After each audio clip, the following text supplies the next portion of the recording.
quiera. Sí, muchas gracias, señor presidente. Antes de comenzar, me gustaría hacer una reflexión, teniendo en cuenta las graves acusaciones que se han vertido contra Euskal Herria Bildu, mi formación, y teniendo en cuenta que ayer mismo recordaba esto que Albert Camus hablaba de la filosofía del absurdo, el absurdismo, decía él. Hoy hemos visto al portavoz de la ultraderecha difamando a mi formación, vinculando al independentismo catalán con el terrorismo, pero sepan ustedes que para el absurdo, lo curioso del caso, que el único diputado de esta Cámara, de los 350 diputados de esta Cámara, que ha sido condenado por hechos de terrorismo bajo la legislación antiterrorista ha sido precisamente este señor, que fue condenado por acabar, por explotar la sede de una formación política que se llamaba UCD, condenado por la justicia española. Luego hizo algo más curioso, ¿no?, que es quemar la figura de Juan Carlos I en un museo de cera, por lo cual también se le reprocharon esos hechos. Y siguiendo la lógica de este diputado, él mismo sería un terrorista y, por lo tanto, lo que cabe con su lógica sería invitarle a que se autocondene y a que se autodisuelva. Dicho esto, señor Villarejo, muchas gracias por estar de nuevo aquí. Yo no he dicho nada de eso, señoría. No, era relativo a un diputado de la extrema derecha, que no se ha debido preparar bien la intervención. Como sabe usted, señor Villarejo, siempre que viene usted nos lo pasamos bien, no hay que negar. Lo agradezco, señoría. También es cierto que no facilita muchas pruebas de lo que dice y siempre nos deja con la incógnita. ¿Qué quiere? ¿Que traiga un baúl o algo, señoría? No, una llave USB, señor Villarejo. Su señoría, hable con el juzgado que tiene trabado, intervenido mi archivo y que no me da una copia. Bueno, el principio de contradicción, que es fundamental, no se cumple. Los fiscales tienen armas para atacarme y mi defensa no la tiene. Cuando yo consiga una copia, con mucho gusto se la haré llegar. Vamos al grano, señor Si me permite Villarejo. su señoría, claro. Obviamente. Lo lío. Mire, muchas veces Señoría, nos deja con la duda de algunas de las afirmaciones que hace, ¿no?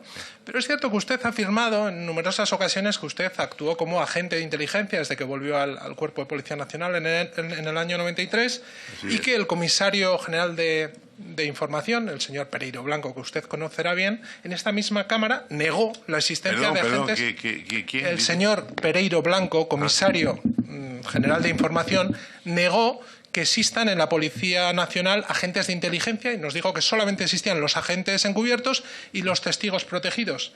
Pero, curiosamente, la Policía Nacional, en un informe relativo a la infiltración de agentes de inteligencia en el independentismo catalán, reconocían cuáles son las instrucciones y protocolos de actuación.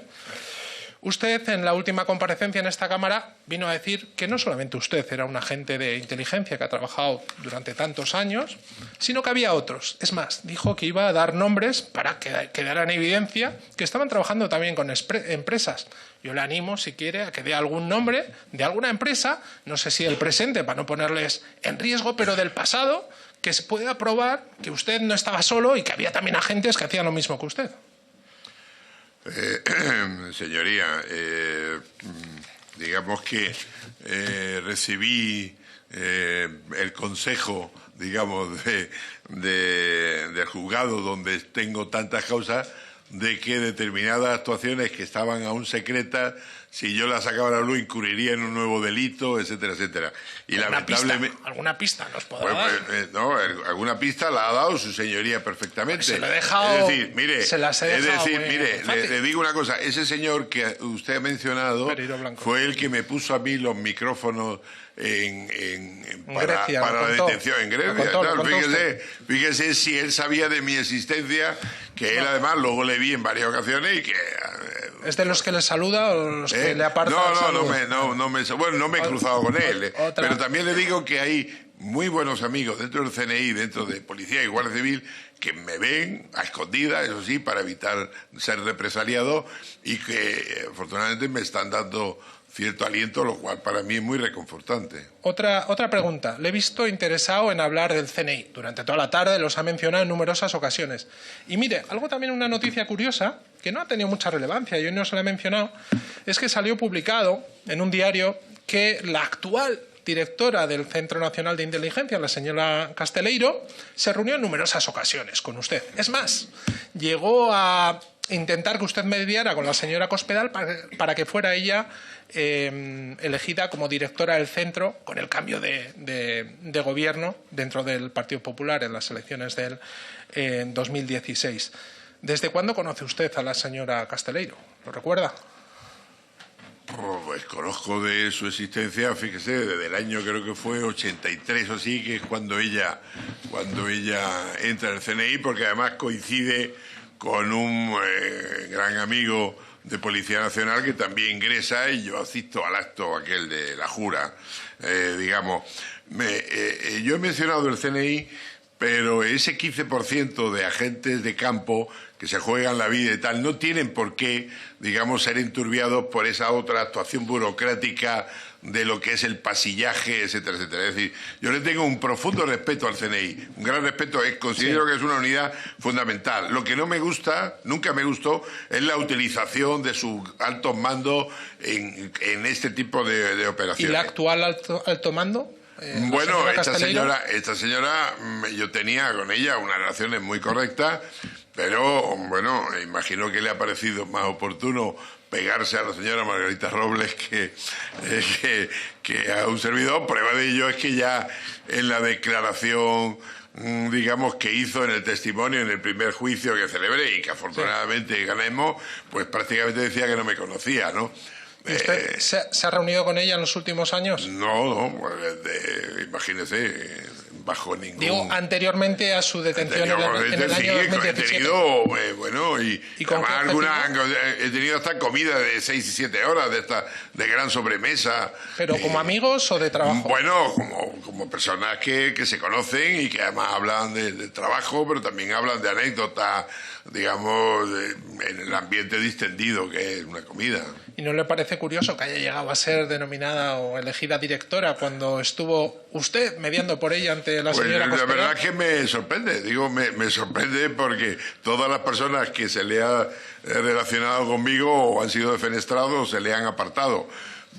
Yo, si le digo la verdad, esta señora es de la categoría de las agentes de campo, de las piernas que se llaman en argot, y me gusta desde mi punto de vista profesional y personal mucho más que Paz Esteban, que era, bueno, con todo respeto, una burócrata. Era además la secretaria personal de San Roldán, que cuando él se marchó la dejó allí para él seguir manejando la situación. Y en relación a lo que nos concierne hoy de la Operación Cataluña, ¿usted trabajó algo con la señora Casteleiro en algún momento? Creo que en aquella ocasión esta señora estaba en otras funciones. En el CITCO. Por ejemplo. Y no tocaron para Fundamentalmente tuvimos alguna relación con el tema de terrorismo, yihadista, etcétera, etcétera. Bien. Colateralmente, esta señora sí supo digamos, la información que yo aporté sobre el atentado que lamentablemente luego sufrió Cataluña en agosto del 2017. ¿Y no tuvo ninguna reacción antes? Bueno, ella dependía del director. El director es el que tomó la decisión de que todo lo que viniera de mí no tenía validez, ¿no? En fin, y yendo a la Operación Cataluña, que es en lo que debíamos centrarnos hoy, me gustaría saber cuándo fueron las primeras reuniones que usted tuvo con los miembros del Gobierno para que le encargaron las funciones relativas a desarrollar en Cataluña. ¿Cuándo fueron? Creo que ya se lo contesté a señora Cecilia, me parece. No sé, fue abril, mayo, junio del 2012, más o menos. Por lo que se ha venido reflejado en la prensa de lo que llaman la agenda o diario, es que las primeras reuniones las tuvo 10 días después de la diada del 2012, en septiembre, calcularemos el 21 de septiembre, con el señor Pino, con el DAO, y también con el que era jefe de gabinete, el señor Fernández Díaz, con el señor Francisco Martínez. ¿Qué le encargaron exactamente? Perdón, señoría, quiero, insisto, corregir, no sé lo que sale en la prensa y tal, yo sé lo que yo he hecho. Yo me recuerda lo que decía Gorcho Más, ¿no? Cuando le pillaron una infidelidad. ¿A quién vas a creer? ¿Lo que están viendo tus ojos o lo que yo te estoy contando, ¿no? Es decir, yo sé con quién me vi, vale, y sé cuándo me vi, y por lo tanto, lo que diga algún villarejólogo por ahí, bueno... No, lo decía de su agenda, pero bueno, da igual. No, de mi diario es que la gente interpreta mi diario como interpretan la Biblia. Es una cosa muy curiosa. Pero a mí no me preguntan por el contenido. Yo cada vez que me han preguntado judicialmente el contenido del diario, obtenido, por cierto, ilegalmente, en una pieza que considero ilegal. Señor Villarejo, ¿con quiénes se reunió usted para hablar de la Operación Cataluña? Pues tuve varias reuniones. Las primeras. Primeras reuniones, no recuerdo si en esta estuvo el ministro, pero lo que sí estuvo en casi todas era el secretario de Estado, el director, en algunas, en otras no, el DAO, 3 coroneles del CNI y un coronel de la Guardia Civil. ¿Y con quiénes más? Dos del CNI y uno de... ¿Con qué otros agentes se realizaban estas reuniones? ¿Solo con usted o con otros agentes? Bueno, yo tenía el apartado de inteligencia un poco y de coordinación. Como tenía buenas relaciones con el CNI, pues era un poco el que limpiaba ciertas tensiones que había y era un poco el mediador, pero no me refiero ahora al Tito Berni, digo, vamos, la persona que de alguna manera... hablaba con uno y con otro, porque todo el mundo quería apuntarse. Señor Villarejo, ¿qué le encargaron a usted? Pues funciones de inteligencia, averiguar cosas que tuvieran interés para desmontar el proceso independentista. Vale, y también realizar informes apócrifos o denunciar Pero usted, en una de las conversaciones que ha salido, reflejada también en la prensa, es que ponía en valor que una filtración de un informe de la UDEF, que luego estuvo sin firma, se había filtrado. Un borrador. Y se supone que era obra suya, ¿verdad? No. Ya he dicho aquí en esta sede, que cuando yo tuve acceso al contenido de ese borrador, que nunca informe, vi que parte de esa información formaba parte de la nota de inteligencia que yo había elaborado. Otra cosa, usted dijo en esta Cámara, en su segunda comparecencia, que a usted le dijeron que iba a ir por su cuenta, pero que si le pillaban, que era responsabilidad suya, que no iba a tener apoyo del Gobierno. Esto no es contradictorio con haber tenido reuniones, como está reflejado con parte de toda la estructura, con otros agentes policiales. Bueno, eso se dice siempre, que tienes que realizar actuaciones delicadas. Oye, si te pillan, nosotros lo negaremos. Me ha pasado en muchas ocasiones. Me pasó con el Alacrana, me pasó con 20.000 operaciones que hice en Burkina Faso, me pasó en Somalia, me ha pasado en muchos sitios. Oye, si te pillan y tal. Entonces, no es una contradicción, señoría. Es que ellos siempre se cuidan de que no les involucre nunca. Perdone que sea cortante, pero tengo bastantes preguntas. El tiempo es limitado. Me gustaría estar mucho tiempo, pero el tiempo es limitado. Sobre el señor Artur Mas, ¿le encargaron algo? Ya sabe que hubo una campaña en las elecciones de 2012 para vincularle con cuentas en Suiza que nunca se demostraron y que era coincidente en el tiempo con otras informaciones. Por eso quiero saber, como usted ya estaba trabajando, si realizó alguna tipo de información pues era uno de los objetivos fundamentales. No recuerdo exactamente el alcance de las informaciones que conseguí, pero todos sabíamos que en realidad era el testaferro, por así decirlo, del Pujol, del expresidente, ¿no? Era la persona que ahí estaba puesto, pero que en realidad era casi como una marioneta que manejaba todavía el expresidente. Entonces era un objetivo importante. Y otra curiosidad, se centró su trabajo mucho en el señor Pujol, pero el señor Pujol ya había abandonado hacía años la política. Por lo cual, ¿en qué creía usted que podía afectar tanto al independentismo, una figura histórica, pero que no estaba vinculada con el independentismo de ese momento, que no estaban gobernando? Las instrucciones que recibí en ese sentido, probablemente porque existía hasta entonces una especie de entente cordial entre los distintos gobiernos y el señor Pujol, y alguien debió entender en el gobierno del señor Rajoy de que ese entente cordial había desaparecido porque estaba activando una serie de resortes no nacionalistas sino independentistas, y por lo tanto entendían que era así. Y otra pregunta, ¿por qué Banca Privada de Andorra, cuando usted, ya ha salido hoy publicado, sospechaba o tenía informaciones que lo que había que investigar era, a ver si me sé el nombre, Andbank.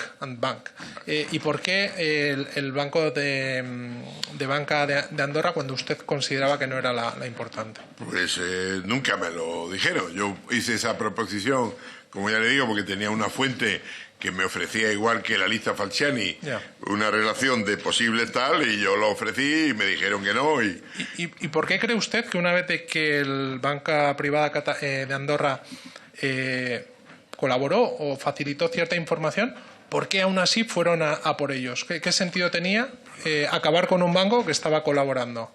Bueno, desconozco. Bueno, puede ser, forma parte de la torpeza del Partido Popular, ¿no? Que siempre hace lo que quiere su enemigo. Entonces... Y otra pregunta. Usted ha dicho al señor Legarda que con los hermanos Cierco no ha estado nunca. Nunca. ¿Alguna vez le contrataron sus servicios? Jamás. Y ha contactado con su abogado, que seguro que le conoce, el Largo, el señor Iglesias, para hacer alguna labor de intermediación por ellos. Mire, yo he hablado con el señor Iglesias en más de una ocasión. Últimamente, si se refiere a lo que se refiere su señoría, es estando ya jubilado, de abogado a abogado. Por lo tanto, entiendo. Pero no en relación a banca privada. Andorra. No le voy a contestar, digamos, el contenido de las cooperaciones por una razón fundamental. Con la incógnita, señor Villarejo. No es una incógnita. Es que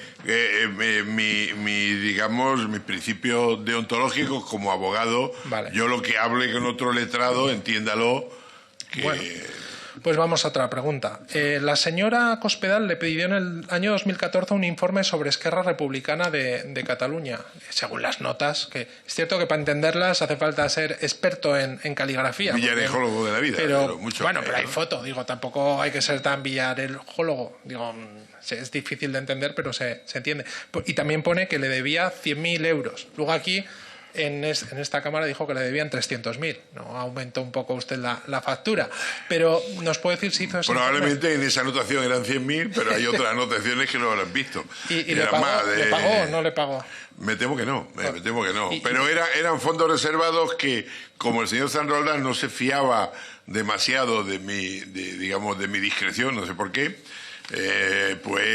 lo hacían llegar a través, de una serie de elementos, entre ellos... ¿Y por qué la señora Cospedal, si no tenía ni en su cargo? Porque ella era la que, en teoría, mantenía relaciones con la señora Soraya, que era la vicepresidenta. Pero no se llevaban tan bien, ¿no? Aparentemente no se llevaban. Bueno, se llevaban bien hasta que optaron por suceder al señor Rajoy... Sí, claro. Le voy a hacer algunas preguntas porque tengo que acabar, son más cortas. Son curiosidad de elementos que ha facilitado usted en esta Cámara, que nos hemos quedado todos diciendo que diga algo más. Y como algún anuncio que le iba a decir en el juicio, y que yo sepa, le he seguido un poco por la prensa, no lo dijo, pues a ver si nos lo quiere aclarar hoy. Usted en la última comparecencia en esta Cámara vino a decir que usted, que volvió a la policía en el año 93... ayudó a blanquear varios hechos del GAL, del terrorismo de Estado, del Partido Socialista. Es cierto. ¿Nos puede decir alguno de esos hechos que usted ayudó a blanquear, que nos calificó de errores del gobierno? Fundamentalmente fueron actuaciones equivocadas como no pagar a informadores franceses lo que se le había prometido, provocar que determinados mercenarios terminaran por dar datos y tal, y lo que trataba era un poco de tranquilizarlo, avisar o advertir. ¿Algún dato concreto, que pueda servir como ejemplo y decir, pues el señor Villarejo actuó en esta causa, por lo cual está claro que tuvo actuaciones y responsabilidades? Por ejemplo, puedo decir que me pidieron, entre otras cosas, borrar lo máximo posible cualquier actuación positiva que hubiera tenido el señor Amedo para que fuera, él el chivo expiatorio de todo. Vale. Y como consecuencia de eso, pues así se hizo. Dos preguntas más. Usted para ir finalizando. Sí, para ir finalizando. Usted habló de la unidad PI de eliminación de personas, que nos quedamos todos muy sorprendidos, y no porque nos sorprenda que el Estado haya acabado con la vida de personas, sino porque eso está una unidad con este nombre. Pero curiosamente, ¿sabe cuándo me acordé de usted? Cuando el pasado diciembre leí una entrevista al señor Belloc, donde él mismo decía que cuando era ministro, él temía que el CSIC asesinara a Roldán para que no tirara de la manta. ¿Me acordé de usted, señor Villarejo? Y dije, mire, Pues me alegro. ¿nos puede poner algún ejemplo que conozca usted de eliminación de personas por esa unidad o por elementos del Estado? Si la Señoría, conoce será por algo, ¿no? Si la señoría, lo conoce- que no quiero que mañana estos, digamos, cobardes felones que hablan de mí diciendo que yo soy un mentiroso tal, no quiero que darle ningún pie a ello. Pregúntele al señor Belloc, que probablemente le va a informar. Hay una serie de personas que han, digamos, muerto de una manera muy sorprendente. Le hablaré, pues, por ejemplo, ¿qué quería decir? El fiscal general, el señor Maza, que murió tal, o el señor, el magistrado que ya hablé en su día, que decían, pero ¿quién es este? Y tal, que investigué ese tema, de un señor, el señor Jambrina, que ha muerto recientemente, que además era una persona que antes de morir, porque estaba enfermo, quería hablar. O sea... Señor Villarejo, la última. Usted ha dicho que la audiencia le retiró todos sus documentos, toda la información, y no tiene nada. Pero luego hubo, cuando usted estaba preso en Extremera, hubo una operación policial, que entraron además, porque se le acusaba a usted de estar intentando vender información, estando en la cárcel, por medio de algunos intermediarios, a otras personas incluidas de información de Operación Cataluña. Y hay abogados que dicen que se les ofreció, a cambio de cierta cantidad monetaria, información. No me dirá usted que no tiene información en el extranjero si estaba intentando negociar con la información. Señoría, yo no estaba negociando con nadie. Lo que ocurre es que un preso, que además era un funcionario de prisiones, que por las tardes se dedicaba a atracar, cuando recibió una carta de uno de los hijos de Pujol, pues pensó en el 2018 que se dirigió a los señor Pujol. El señor Pujol le puso en contacto con el señor Martel y el señor Martel delegó en un señor que se llama Francisco Marco, que se hizo pasar por abogado del despacho Martel. Y él es el que activó todo ese tema. No hay ninguna sola prueba de mi actuación, de mi participación. No, usted no, que estaba en la cárcel, no podía... pero ni siquiera... Pero yo hablaba por teléfono. Mire, todas las conversaciones que intentaron implicar a mi esposa, sorprendentemente todas se borraron. Decían que había problemas técnicos. Qué cosas, ¿no? Y como tengo que acabar, señor tiene que acabar, Villarejo, usted dijo que iba a dar pruebas de la operación Farinelli, que le daban hormonas femeninas al rey emérito. Dijo que aportaría pruebas en el juicio, no las aportó. ¿Las va a aportar? Perdone.